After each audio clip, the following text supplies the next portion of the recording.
सत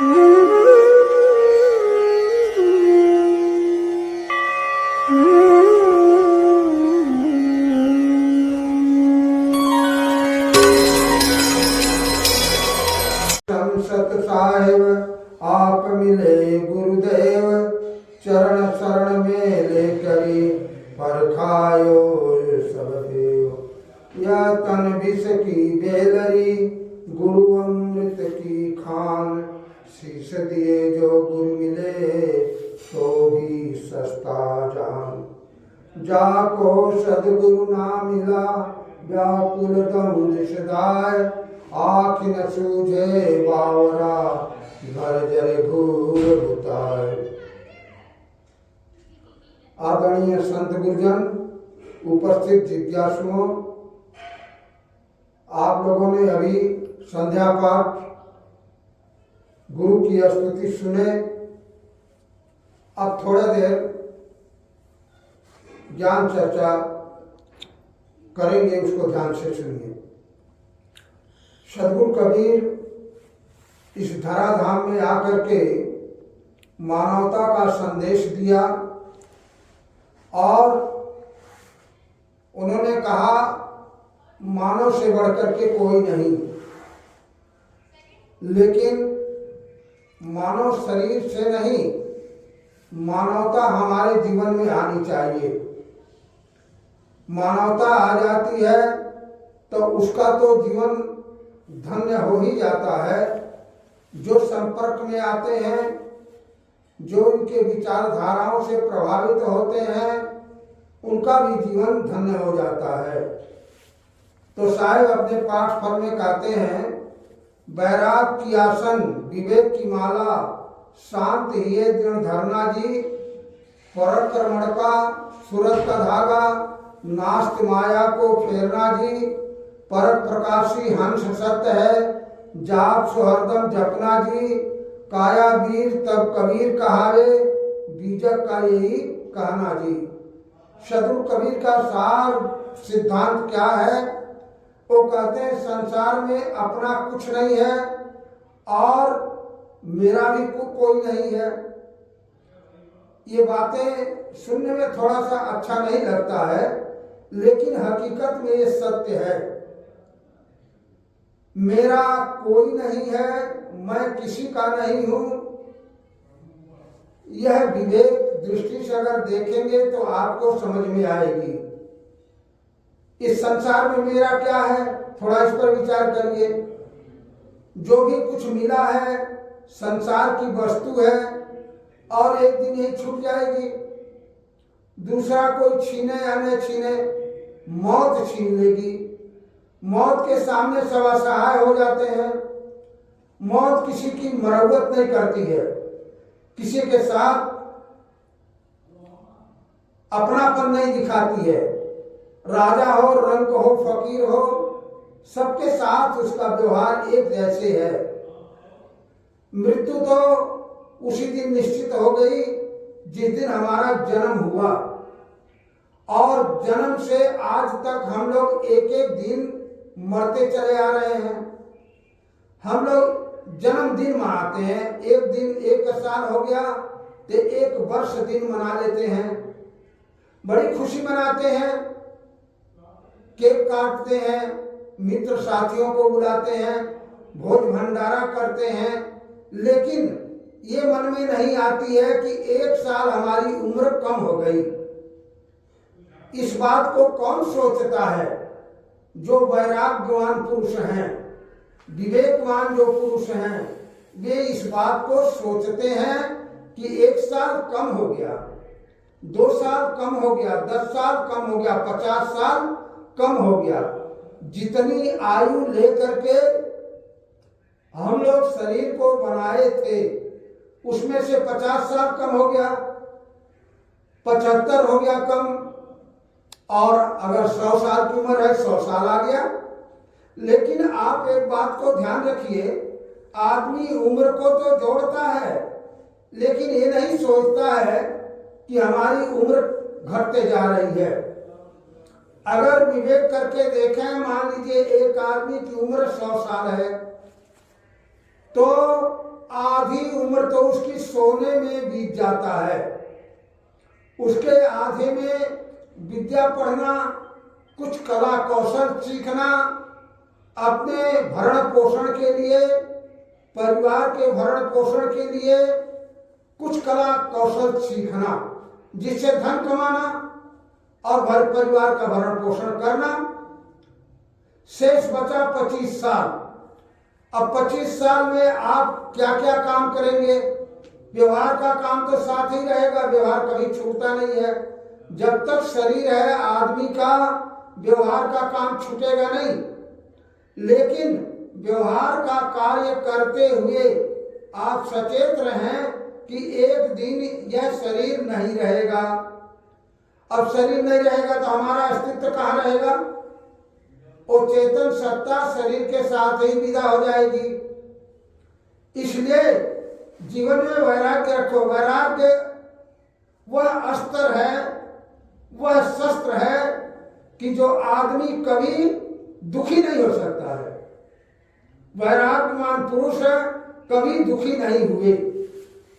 आप लोगों ने कहानी सुना होगा, महाराज अष्टावक्र, इनके जन्म की कहानियां तो बड़े विक्षिप्त रूप से है। गर्भ में थे उनके पिता कहोड़ ऋषि, वेदों का पाठ करते थे, तो कहते हैं गर्भ बोल पड़ा। हालांकि ये कहानियां है, गर्भ बोलता नहीं है, लेकिन उनके मन में शायद ये भास हुआ हो कहोड़ ऋषि को कि मैं क्या बकवास लगाए रखा हूं।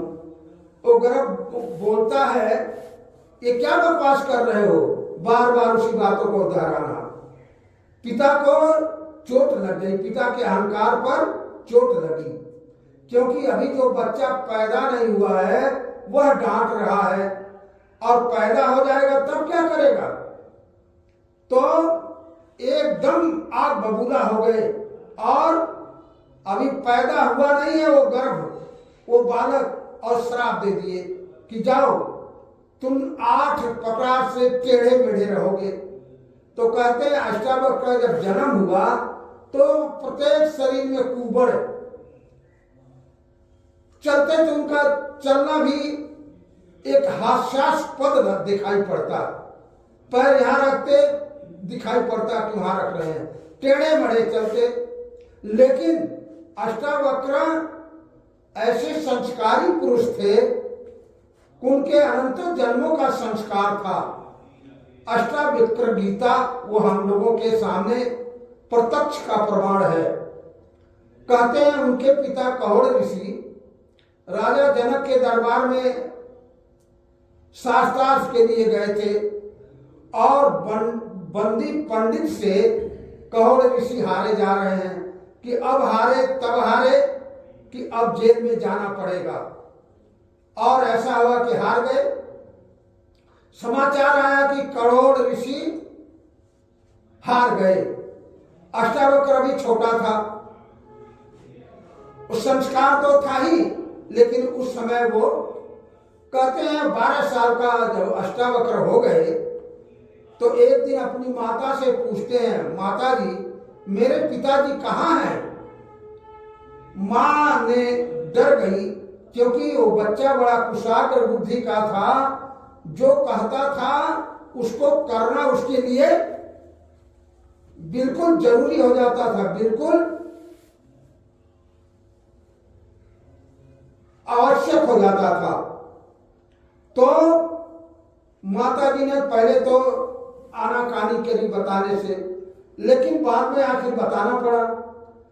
तो बालक अष्टावक्र कहता है, माँ अब मैं जाऊंगा राजा जनक के दरबार में, मेरा पिता तो हार गया है, मैं भी जाता हूं और पिता को वहां से छुड़ा करके जेल से लाऊंगा। मां ने सोची ये तो मानने वाला है नहीं, तो अपने भाई को बुलाई, यानी बच्चे की माँ को, मामा को, और कहीं भैया इसको लेकर जाओ, ये तो मानेगा नहीं किसी की बात, इसको लेकर जाओ। राजा जनक ने दरबार लगाए थे, उसमें नगाड़ा रख दिए थे, और उस एक तख्ती लगा दिए थे, बोर्ड लगा दिए थे, इस दरबार में बालक और बूढ़ा नहीं आ सकते हैं। अष्टावक्र जब वहां गए, 12 साल के बालक थे, उन्होंने देखा ये लिखा है, ये कोई नासमझ आदमी लिखा है।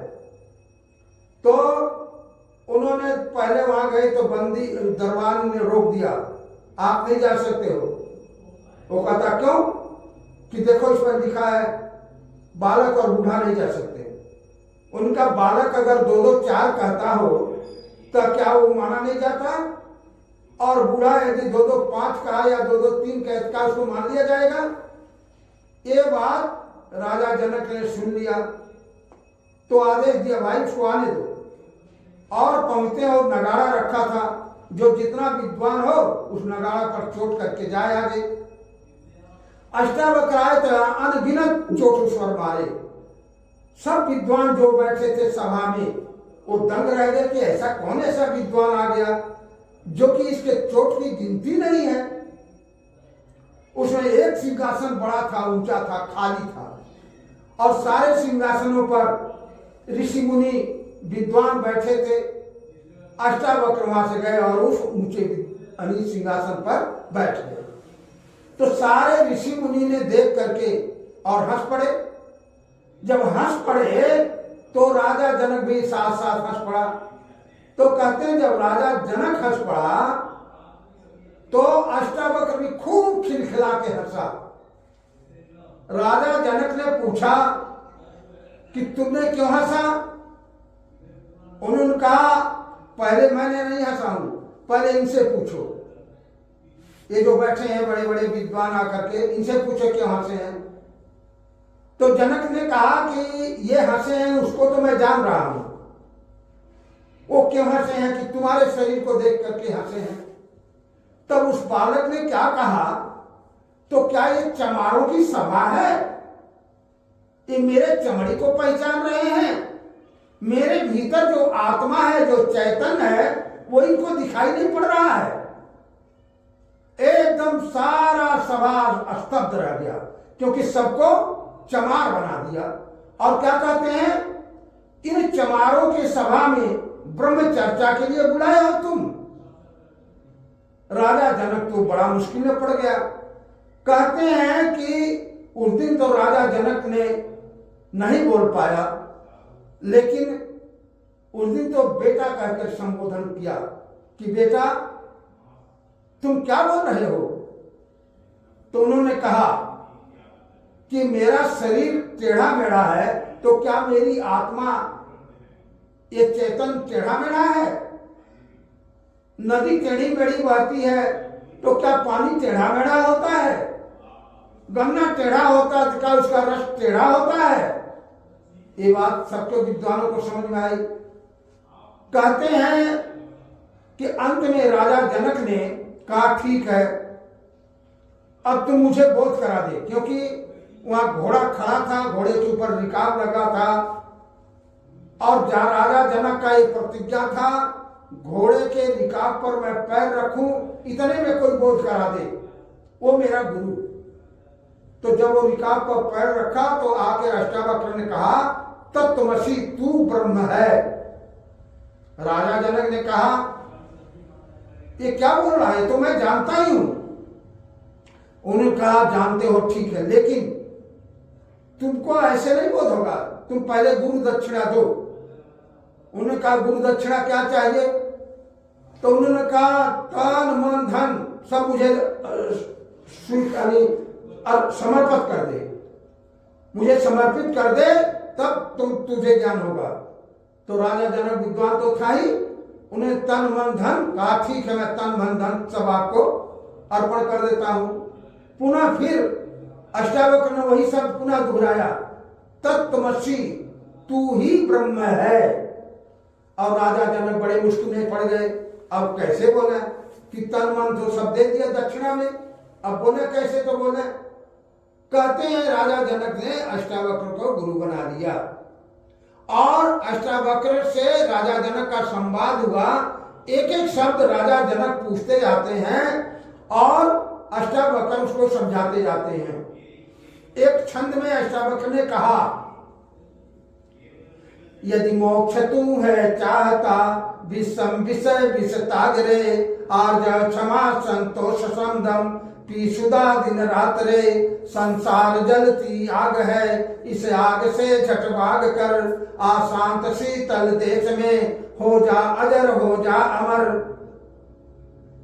अष्टावक्र ने कहा, हे राजन, अगर तुम मोक्ष चाहता है तो विषय को विष के समान त्याग कर, और आर्जव का ये सरलता, दया क्षमा सत्य धीरज विचार विवेक वैराग गुरु भक्ति, ये सद्गुणों को तन मन से खूब सेवन कर और जीवन भर इसका सेवन कर, तब तेरे जीवन में वैराग्य आएगा और तेरा इस संसार से बंधन कटेगा, मोक्ष को प्राप्त करेगा। और इसी पर उनका अष्टावक्र गीता बना है। तो हर बातों में प्रश्न करते जाते हैं, तो उन्होंने इन्हीं बातों को कह करके, यदि मोक्ष तू है चाहता, विषम विषय विष त्याग रे, मोक्ष चाहने वाले को संसार का विषय को विष के समान त्याग कर देना चाहिए, और दया क्षमा सत्य धीरज विचार इसको जीवन पर्यंत तक सेवन करना चाहिए, क्योंकि ये सद्गुण जीवन में धारण करेंगे तो आपका वर्तमान सुखमय होगा। इसलिए साहब कहते हैं वैराग्य की आसन करो। वैराग्य का मतलब संसार में कोई अपना नहीं है और हम किसी के नहीं हैं। बड़ा प्यारा शब्द है ये, कोई अपना नहीं है। अगर विचार को देखें तो ये शब्द हकीकत में सत्य लगेगा। कोई अपना नहीं है, तब किसके साथ राग द्वेष करेंगे, किससे लड़ाई झगड़ा करेंगे। और दूसरा शब्द सभी अपने हैं, तब किसके साथ भी लड़ाई झगड़ा करेंगे भैया? सभी अपने हैं तो किसके साथ लड़ाई झगड़ा करोगे? और कोई अपना नहीं है, दोनों बातों को समझने लायक है। सभी अपने हैं, ये अगर बोध आ जाए तो संसार में लड़ाई झगड़ा और राग द्वेष समाप्त हो जाए। ये राग द्वेष के कारण ही हमारा बंधन कट नहीं रहा है, हमारे जीवन में सुख शांति नहीं आ रही है। साहब ने आगे कहा है कहीं पंचकलेश के बारे में, अविद्या, असीमता, राग द्वेष और अभिनिवेश, ये पांचों आदमी को बंधन में डाल देती है। तो पांचों में अविद्या प्रथम, और अविद्या के कारण ही राग और द्वेष होता है। जहां राग और द्वेष होगा वहां मृत्यु का भय रहेगा ही, वहां आदमी सशंकित रहेगा ही, उसके जीवन में वैराग्य नहीं आएगा। वो वैराग्य को अपने जीवन में उतार नहीं पाएगा। और जिसके जीवन में किसी से राग नहीं और किसी से द्वेष नहीं, और दूसरी बात है सभी अपने हैं, तो किससे वो राग करे, किससे द्वेष करेगा भाई? जब सभी अपने हैं तो किससे द्वेष करेगा? और कोई नहीं अपना है तो किससे राग करेगा भाई? तो ये राग और द्वेष, अपना और पराया, ये जिस दिन छूट जाएगा, वो साहब कहते हैं आगे, कहते हैं कि भूत और भविष्य, ये संत गुरुजन हमें क्या बताते हैं? भूत और भविष्य का चिंतन छोड़ दीजिए। तो ये कौन छोड़ सकता है? जिसको आत्मबोध हो गया है, जिसको अपने हैता का ज्ञान हो गया है, वो भूत और भविष्य का चिंतन नहीं करता है। वो केवल वर्तमान में जीता है, और जो वर्तमान में जीता वही जीता है, बाकी तो मुर्दे हैं। बीते हुए समय को याद करेंगे, हाथ तो आएगा नहीं कुछ, और भविष्य आया नहीं है, अभी इसका चिंतन नहीं करेंगे तो क्या मिलेगा? कहते हैं बीता हुआ सपना है और आने वाला कल्पना है, जिसमें बंधन काटे वो वर्तमान अपना है। इसलिए गुरुजनों ने कहा वर्तमान में वर्तो भाई, भूत भविष्य सब देव भाई। इसके लिए वैराग्य श्रेयकर है। ये साहब कहते वैराग्य का आसन बना ले, ये वैराग्य आसन पर बैठे हैं, ये तो ठीक है, लेकिन साथ साथ तुम्हारे जीवन में वैराग्य हो कि संसार में कुछ भी अपना नहीं है, कोई हमारा नहीं है। जब कोई हमारा नहीं है तो अब हमारा राग कहाँ रहेगा? और सभी अपने हैं तो किससे हम द्वेष करेंगे भाई? तो इन दोनों बातों को आत्मसात वही कर पाएगा जिसको आत्मबोध हो गया है। इसलिए साहब कहते हैं आगे, आत्म ज्ञान बिना नर भटके। कोई मथुरा कोई काशी, आत्म ज्ञान नहीं हुआ है, अपने स्वरूप का बोध नहीं हुआ है, चेतन सत्ता का बोध नहीं हुआ है, तब आदमी सोचता है कि जाकर के गंगा में स्नान करेंगे और हमारा पाप दूर हो जाएगा। अब आप ही सोचिए कि गंगा में नहाने से आपका पाप दूर कैसे हो जाएगा? गंगा में तमाम जीव जंतु हैं, उसी में पैदा होते हैं, उसी में बढ़ते हैं, उसी में मर जाते हैं, तो क्या उनका पाप दूर हो जाएगा? साहब ने कहा, अभी पाठ में आप सुने हैं, पाहन फोर गंगे एक नकरी 14 पानी पानी। साहब कहते हैं पाहन कहिए पत्थर, पत्थर को फोड़ करके गंगोत्री जमुनोत्री निकली और चारों दिशाओं में पानी पानी हो गई है। अब इस गंगा में नहाने से तो केवल शरीर पवित्र कर लेंगे भाई। तीरथ गए एक फल, संत मिले फल 4, और सदगुरु मिले तो अनेक फल। कहाँ है कबीर विचार? एक फल शरीर को धो लेंगे, लेकिन मन को धोने के लिए क्या चाहिए? तो कहते हैं ज्ञान रूपी गंगा चाहिए। वो ज्ञान रूपी गंगा क्या? पाहन कहिए मन। मन को फोड़ करके ज्ञान रूपी गंगा निकलती है।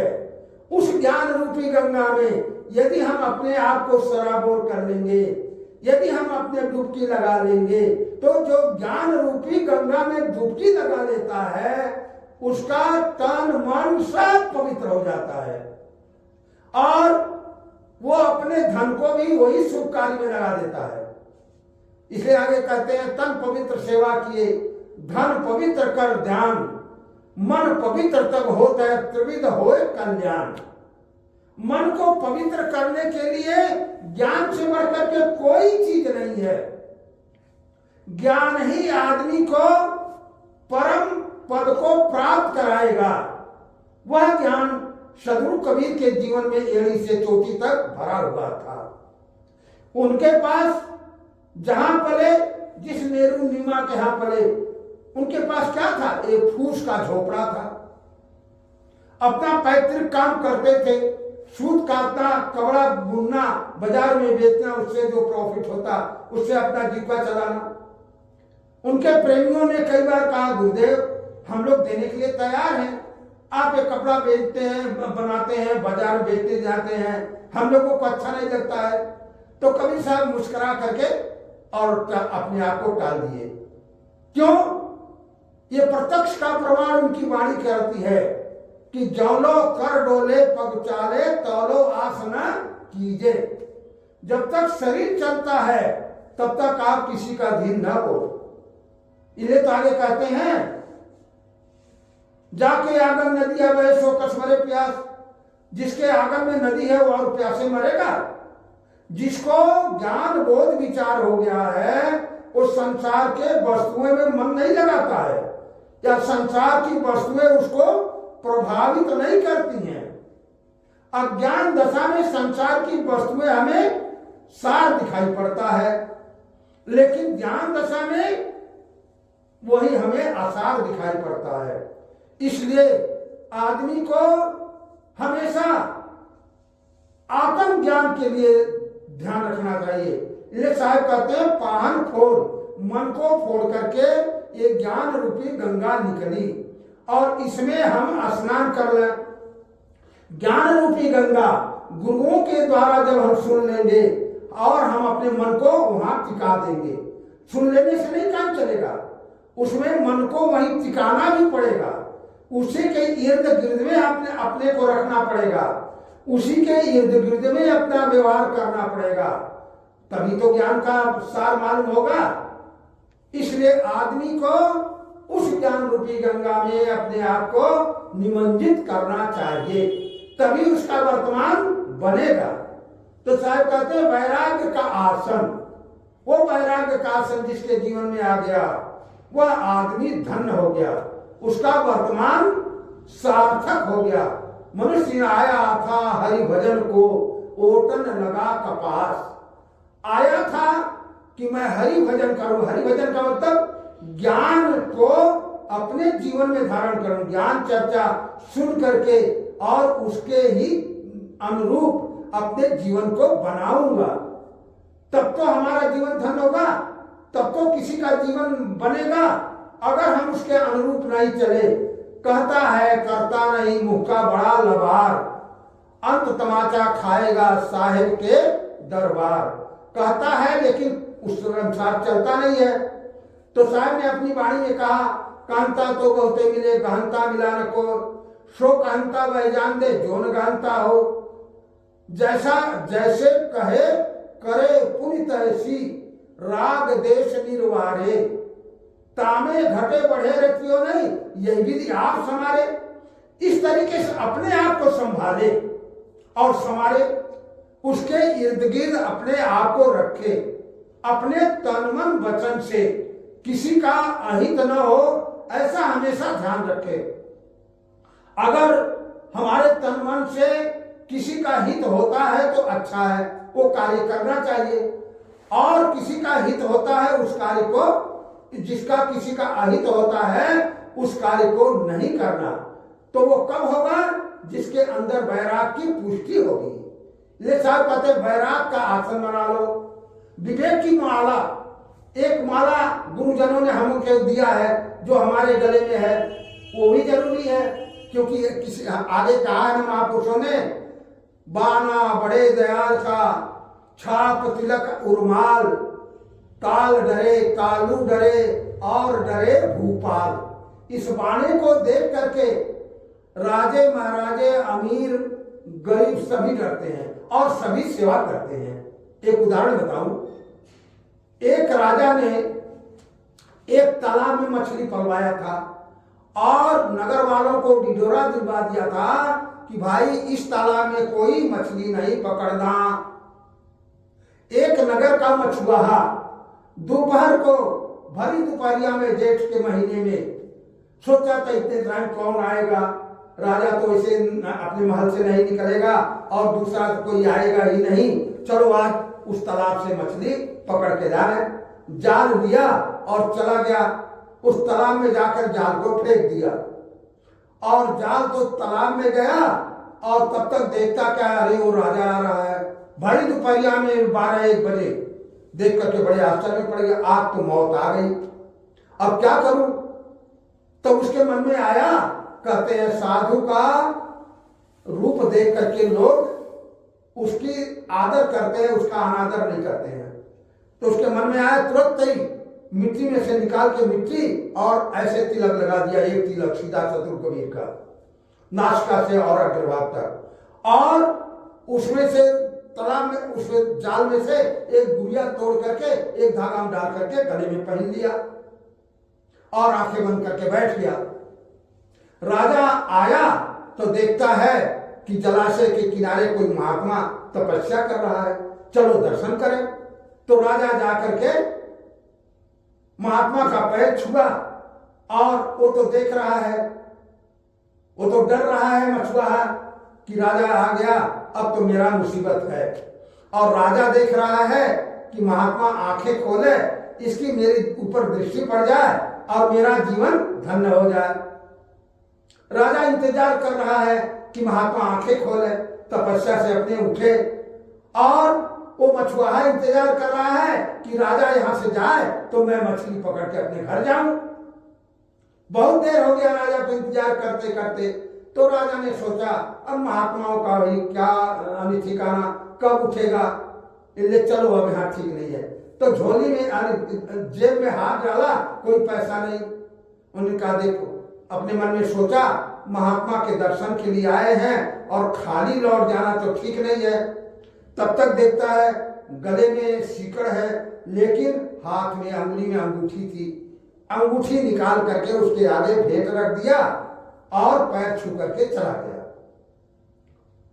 जब वो राजा चला गया, इधर वो मछुआरा ने आंख खोला तो देखता है सामने अंगूठी सोने की जिसमें हीरे जड़े हुए हैं। मन में आया, अरे आज मैं नकली रूप को देख करके राजा ने मेरा सम्मान इतना किया, अगर मैं असली रूप असली संत बन जाऊंगा तो मेरा कितना सम्मान होगा। वो जाल उसी पानी में छोड़ दिया और वहां से निकल गया, चला गया काशी या चाहे हरिद्वार, जाकर के वहां किसी गुरु के पास जाकर के पढ़ा लिखा समझा बूझा और फिर प्रवचन करने लग गया। और वो वही प्रवचन कर रहा है कि भाई बाना बड़े दयाल का, छाप तिलक उर्माल, काल डरे कालू डरे और डरे भूपाल। इस बाने को देख करके राजा महाराजा अमीर गरीब सभी उसका वंदन करते हैं, उसकी सेवा करते हैं। तो इस बाने को जो गलत मार्ग में लगाता है उसका जीवन सुखमय नहीं होता है। तो साहब कहते हैं वैराग की आसन, विवेक की माला। ये माला एक बाहर का दिखाने का है, ये भी होना चाहिए, इसका भी जरूरत है। और हमेशा अपने जीवन में ये सोचिए कि भाई इस संसार में ये जब शरीर ही मेरा नहीं है तो मेरा संसार में कौन होगा। इस शब्दों को विचार करिए और हमेशा इस पर चिंतन मनन करते रहिए, तो आपका धीरे धीरे रे मना धीरे सब कुछ हो, माली सींचे सौ घड़ा और रितवाए फल हो। तो धीरे धीरे उसके जीवन में वैराग्य पुष्ट होते जाएगा, और जितना वैराग्य पुष्ट होते जाएगा उसके जीवन में उतना ही वैराग्य आएगा, यानी विवेक आएगा। तो बात साहब कहते हैं वैराग के आसन, विवेक की माला, शांति ये दृढ़ धरना जी। जिसके जीवन में वैराग्य आ गया और विवेक आ गया तो शांति तो स्वाभाविक आएगी। जहां वैराग्य है, जहां विवेक है, वहीं तो शांति है। और विवेक और वैराग्य नहीं तो शांति कहां से आएगी। शांति कोई अलग का वस्तु थोड़ा है, विवेक और वैराग का ये आवरण है। तो विवेक जीवन में शांति आ जाएगी। वैराग के आसन, विवेक की माला, शांति ये दृढ़ धरना जी, परख कर्मठा। साहब कहते हैं हमसे परखते रहो, परखत परखत हंस को ता भूमिका को पाए। वो भूमिका कौन भूमिका? पारख भूमिका, वो अंतिम की भूमिका। परखते परखते समझते समझते आप उस भूमिका पर पहुंचेंगे, एकाएक नहीं पहुंचेंगे। जैसे कोई वृक्ष लगा दे, आग लगावे और कोई सोचे कि आज ही फल लग जाए, ये कैसे होगा। आज वैराग्य का हम ले लिए हैं, साधु बाणा ले लिए, गुरु संतों के शरण में गए, चले गए, तो आज ही हमारे जीवन में वैराग्य आ जाए, आज ही हमारे जीवन में विवेक आ जाए, आज ही हमारे जीवन में शांति आ जाए, ये कैसे होगा। तो करत करत अभ्यास करिए। अरे अभ्यास करते करते धीरे धीरे रे मना, धीरे सब कुछ हो। इस तरीके से दृढ़ता से आप अपने जीवन में वैराग्य आसन, विवेक की माला, शांति ये दृढ़ धरना जी, परख कर्मण का, परखत परखत हंस को ता भूमिका को पाए। अंत में धीरे धीरे वह भूमिका, कौन भूमिका? जिस भूमिका पर पहुंचने के बाद पुनः संसार रूपी सागर में वापस नहीं आएंगे। वह भूमिका क्या है? वह पारख भूमिका है। इसलिए साहब कहते हैं परखते रहो हमेशा। एक दिन के परखने से काम नहीं चलेगा, वो तो अहिर्निश, जब तक श्वास है तब तक परखना पड़ेगा और अंतिम जीवन तक परखते रहेंगे, तब हमारा जीवन सुखमय होगा। एक कहानी बताऊं, शायद तो आप लोग सुने भी होंगे। एक महात्मा बहुत वैराग्यवान थे और उनका अंतिम समय आ गया, 90-100 साल की उम्र हो गया। तब उन्होंने अपने शिष्यों से कहा, देखो एक वहां घंटा टंगवा दिए और कहे कि जब मेरा शरीर छूटेगा तो घंटा बजेगा, और घंटा बजेगा तो समझ लिए कि मेरी मुक्ति होगा, मेरा बंधन कट गया। तो उनका जब शरीर छूटा तो घंटा तो बजा नहीं। तो लोगों ने देखा, करे गुरुजी कभी झूठ बोलते नहीं थे, ये कैसे हो गया, घंटा नहीं बजा। तो उनमें कोई एक शिष्य उनका था, विवेकशील था, जहां उनकी सौ पड़ी थी वहीं लेट करके देखता है क्या, तो वही एक वृक्ष था, आम का वृक्ष। उस आम के वृक्ष में एक फल था। उनका मन अंतिम समय उस फल में चला गया कि आम बड़ा सुरस है, मिलता तो उसका सेवन करते, और उसी समय प्राणांत हो गया, वहीं जाके कीड़ा बन गए। और वो जो विवेकवान शिष्य था वो देखा और कहा भाई उस आम को तोड़ करके लाओ। आम को तोड़ करके लाए, जैसे आम को उसमें तोड़े तो उसमें सो कीड़ा निकला और कीड़ा तड़फड़ा करके मर गया। जैसे कीड़ा मरा वैसे वो घंटा बजा और सबको ये एहसास हो गया कि गुरुदेव की अब मोक्ष हो गया। तो साहब कहते वैराग की आसन विवेक की माला, शांति ये धरना जी, पर कर्मण का सूरत गदागा नाश माया को फेरना जी, पर प्रकाशी हंस सत्य है, जाप सो हरदम जपना जी। तो क्या जाप करना, जपना है, कोई राम राम, कोई सदगुरु शरण नहीं। हमेशा उस वैराग्य को अपने जीवन में चिंतन मनन करने चाहिए।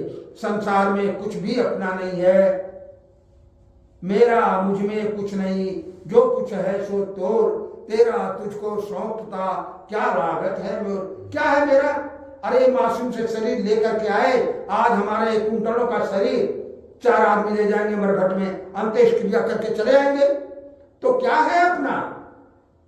तो कहते हैं जाप सो हरदम जपना जी, काया वीर तब कबीर कहावे, बीजक का यही कहना जी। ये जो काया में वीर है, बब्बा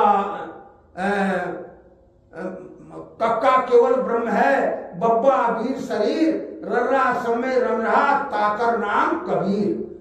कबीर तो हम लोगों के जो शरीर में रम रहा है, जो बोलने वाला ही कबीर है। और कबीर ने अपने शरीर का नाम भी कबीर रखे। इसलिए एक भजन राजस्थान में कहते हैं, गाते हैं, 14 दिशे कबीर। तो 14 कबीर कहां देखेंगे ना, जितने प्राणी हैं, जितने मनुष्य हैं, अगर प्राणी मात्र कहा जाए तो कोई अतिशय युक्ति नहीं। प्राणी मात्र सब में वही चैतन्य सत्ता है और वही कबीर प्रत्यक्ष का है। कहते हैं, एक कहानी में बताऊं, शायद आप लोग सुनोगे, कबीर जीवन चरित्र में एक कहानी आया है। वो बड़ौदा क्या नाम सूरत का छपा हुआ है, तो वो मैं पढ़ रहा था, उसमें एक उदाहरण दिए कि एक बार रामानंद जी, जैसे कि लोग कहते हैं कि कबीर ने रामानंद को गुरु बनाया, ठीक है, पहले अवस्था में गए होंगे, उनकी बात सुने होंगे, समझे होंगे, लेकिन अंतिम विचार उनका जो था कबीर साहब का, वो रामानंद से भिन्न था। इसलिए साहब ने कहा, कहे कबीर हम कह था कि रामानंद राम रस माते, रामानंद राम रस माते, कहे कबीर हम कह था कि। कबीर साहब बार बार रामानंद को चताते हैं, हे प्रभु, हे महाराज, हे गुरुदेव, ये राम जो दशरथ पुत्र राम है, इससे आपका कल्याण नहीं होगा। आत्मा राम को जानो, अपने राम को जानो, जो सब में रम रहा है, घट घट में चेतन राम, तुझे बेकाम दिखाई दे, इसी सबब महाराज मुझे भगवान दिखाई दे। ये जितने प्राणी मात्र हैं, अगर ऐसा मान लिया जाए तो किसी प्राणी को हम क्यों दुख देंगे। एक कीड़ी को भी आप मारेंगे नहीं। कोई पैर के नीचे पड़ के दब गई और मर गई, तब भी आपके मन में ये होगा, अरे मेरे से बड़ा गलती हो गया, हालांकि आपने जानबूझ करके किया नहीं, तो आपका उसमें दोष नहीं बनेगा। लेकिन आपके मन में ये अगर भावना आ गई, मैं क्या करूं, मर गई तो मैं क्या करूं, तो कठोरता आ गई, और कठोरता आ गई तो आपका कर्म बन जाएगा। अगर आपके अंदर सरलता आ गई और धर्म का चर्चा आपके जीवन में आ गया, मन में आया वो एक जीव जो है मेरे से मर गया, मैं बड़ा अपराधी हूं, तो वो दोष नहीं बनेगा। तो सदगुरु कबीर कहते हैं, वैराग की आसन विवेक की माला, शांति ये दृढ़ धरना जी, पर कर्मण का सूरत का धागा, नास्त माया का फेरना जी, परक प्रकाशी हंस सत्य है, जाप सो हरदम जपना जी, काया वीर तब कबीर कहावे, बीजक का यही कहना जी। तो मैं वो कबीर जीवन का चरित्र का, कबीर चरित्रम का उदाहरण बता रहा था। हालांकि ध्यान रखिएगा, किसी उदाहरण को सर्वांग मत समझ लीजिएगा कि सर्वांग है, उसका एक अंग अपने जीवन में समझने के लिए रखें। तो भले ही वो लोग मानंदी से कहे हैं, ये बातें उदाहरण दिए हैं, लेकिन विवेक करके देखिए तो आज आपके जीवन में भी घट सकता है। अगर आपके जीवन में इतना त्याग वैराग है तो आपको कोई कष्ट नहीं दे सकता है, बल्कि उसका नतीजा उसके ही जीवन में घटेगा और उसके लिए गलत होगा। तो जो उन्होंने उदाहरण दिया क्या, रामानंद जी अपने शिष्यों के साथ में दक्षिण में तोतागिरी जी का आश्रम था, वहां चले गए। तो वहां सर्वदर्शन के सभी साधु इकट्ठा हुए थे। तो ये विचार हुआ कि रामानंद तो शूद्रों को शिष्य बना लिया है, कबीर को बनाया, रविदास जी को शिष्य बनाया, सैन भगत को शिष्य बनाया, और जो बहुत न्यून जाति के थे उनको सबको शिष्य बनाया। तो ये तो भ्रष्ट हो गए, इनको अपने लाइन में कैसे बैठाएंगे भोजन के लिए। तो चलो उनसे निवेदन कर दें कि अगर भाई चाहे आप भोजन पहले कर लो और चाहे बाद में करिए। कहते हैं कि सब लोग जा करके और निवेदन किए कि महाराज आप तो शूद्रों को शिष्य बनाए हैं, इसलिए आप तो भ्रष्ट हो गए हैं, तो आपको पंगत में नहीं बैठाया जाएगा। आप चाहे पहले भोजन कर लीजिए और चाहे बाद में करना। उन्होंने कहा भाई अब आप लोग भोजन करिए, मैं बाद में कर लूंगा। जब आपकी भावना ऐसी है कि मैं भ्रष्ट हो गया हूं तो आप लोग जाइए भोजन करिए। और वो लोग चले गए तो उनके मन में आया आज कबीर होता तो आज ये हमको प्रताड़ित नहीं कर पाते, कि कबीर एक ऐसे व्यक्ति थे, उनको तो प्रताड़ित कोई कैसे करेगा। उनको तो एड़ी से और चोटी तक वैराग्य था, विवेक था, ऐसे आदमी को प्रताड़ित कैसे कोई करेगा। कहते हैं कि ऐसे अपने मन में सोचे तो देखते कि हमारा चमत्कार क्या घट गई। हालांकि चमत्कार है, ये कहानी चमत्कार में आती है, लेकिन इसका एक अंग लेंगे तो हमारे जीवन में शांति आएगी। तो क्या देखते हैं कि हर दो संतों के बीच में कबीर, उन्होंने देखा अरे एक रामानंद को हम लोग पंगत में बैठाने से रोक दें और यहाँ तक कितने कबीर बैठे हैं।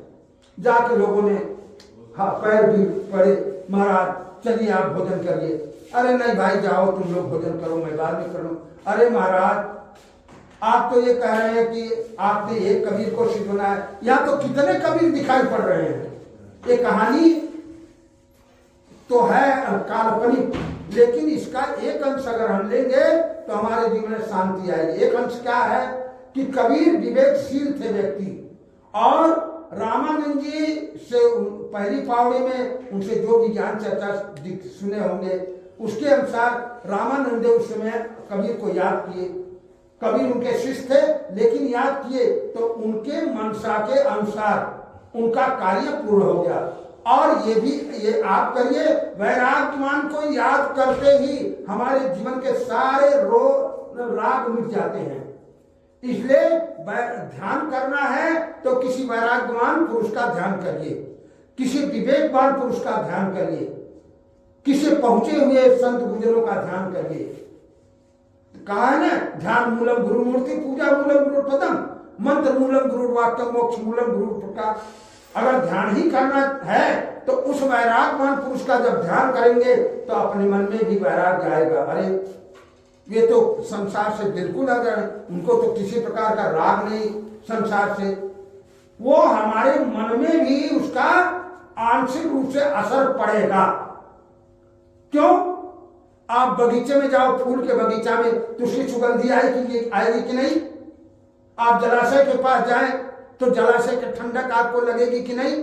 आप आग के पास जाएंगे तो आग का ताप लगेगा कि नहीं? तो स्वाभाविक है कि उसका असर हमारे जीवन में पड़ता है। इसलिए वैराग्यवान का ध्यान करना बुरा नहीं है, लेकिन वहीं रुक नहीं जाना। वहीं रुक जाओगे तब भी ठीक नहीं है, आगे बढ़िए। यही तो सद्गुरु कबीर का निर्देश और वैराग्यवान संतों का निर्देश कि बढ़ते जाओ, आगे बढ़ते जाओ। जितना तुम आगे बढ़ोगे तो उस आखिरी सीढ़ी पर पहुंच जाओगे जहां से आगे जाना नहीं है, वो आखिरी सीमा है। तो साहब कहते हैं वैराग की आसन, विवेक की माला, शांति ये दृढ़ धरना जी, पराक्रमण का सूरज के धागा, नाश कुमाया का फेरना जी, पर प्रकाशी हंस सत्य है, जात हरदम जपना जी, काया वीर तब कबीर कहावे, बीजक का यही कहना जी। बीजक का सार सिद्धांत यही है, अपने स्वरूप को जान करके इस संसार के दुखों से छूटने का प्रयत्न करें। जो आदमी, ध्यान रखिएगा, साहब ने एक जगह और कह दिया, कहते हैं कथनी कथे सो नाती, कर्म करे सो पुत्र हमारा, और कथनी कथे सो नाती, रहनी रहे सो गुरु हमारा, हम रहनी के साथी। ये सदगुरु कबीर का संदेश। क्या कह रहे हैं? जो केवल कर्म करता है तो मेरा पुत्र जैसे है, शिष्य जैसे है, और जो केवल कथनी करता है तो बहुत दूर का है, जैसे लड़की का बच्चा नाती, वो बहुत दूर का रिश्ता हो गया, और बेटा नजदीक का रिश्ता हो गया। लेकिन जो रहनी रहे सो गुरु हमारा, हम रहनी के साथी। सदगुरु कबीर रहनी के ऊपर ज्यादा जोर देते हैं। इन महापुरुषों का ध्यान करते ही मन का सारा रोग मिट जाता है, मन का सारा दुख मिट जाता है। हमारी वाणी सुनकर के आप आगे सोचेंगे अरे क्या कह रहे महाराज, नहीं करके देखिए, देखोगा होता है कि नहीं। जीवन में वैराग्यवान पुरुषों का ध्यान करते ही मन में सारा विकार मिट जाता है। इसलिए साहब ने कहा वैराग की आसन, विवेक की माला, शांति ये धरना जी, परक्रमण का सूरज के धागा, नास्त माया को फेरना जी, पर प्रकाशी हंसत है, जाप सोहराम जपना जी, काया वीर तब कबीर का है, बीजक का यही कहना जी। सार सिंगार सदगुरु कबीर का यही है, जीव मत मारो बापुरा, सबका एक है प्राण, हत्या कबून छूटियां जो कोटिन सुने पिरान। इसलिए जीव मात्र, प्राणी मात्र के ऊपर दया करिए, जहां तक ले बन सके अपने तरफ से भरसक काया वचन मन से दया करिए। आगे भाई जो नहीं आपके बस में है वो तो आप कर नहीं सकते हैं, वो तो आपसे हो नहीं सकता है, लेकिन जितना हमारे शक्ति है अपने शक्ति भर तक चुके नहीं, आखिर हो दोष कछु नहीं। अपने शक्ति भर करेंगे तो आपका आगे दोष नहीं होगा। इन्हीं वाणियों से मैं विराम लूं। बोलिए श्री सद्गुरुदेव की जय। साहेब बंदगी, साहेब बंदगी, साहेब बंदगी। बोलिए संत समाज की जय। सद्गुरु श्री कबीर साहेब की जय, संत समाज की जय, नगर बस्ती की जय, अपने अपने गुरु महाराज की जय। बोलिए सद्गुरु श्री कबीर साहेब की जय। साहेब बंदगी, साहेब बंदगी, साहेब बंदगी। जय जय।